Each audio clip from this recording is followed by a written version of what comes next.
ராசிகள் இருக்கு. 12 ராசிகள். 12 ராசிகளுக்குள்ள 28 நட்சத்திரங்கள் இருக்கிறது.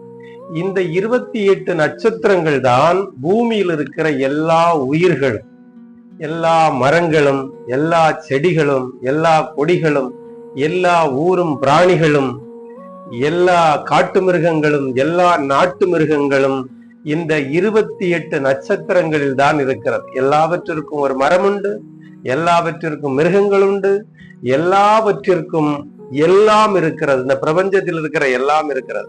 இங்க இருக்கிற நீங்களும் நானும் இந்த 28 நட்சத்திரத்தில் ஒன்றாகத்தான் இருக்கிறோம்.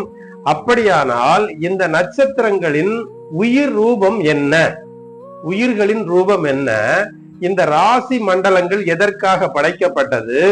அப்படி அந்த படைக்கப்பட்ட ராசி மண்டலங்களின் நோக்கம் என்ன? உங்களில் எத்தனை பேருக்கு இது தெரியும் என்று தெரியவில்லை. ராசி மண்டலங்கள், நட்சத்திரங்கள், இவைகளை பற்றி தெரிந்தவர்கள் கமெண்டில் சொல்லுங்கள். படைப்பதற்கு முன்னதாக இந்த நட்சத்திரங்களின் ரூபங்கள் என்ன? உயிர்களின் ரூபங்கள் என்ன?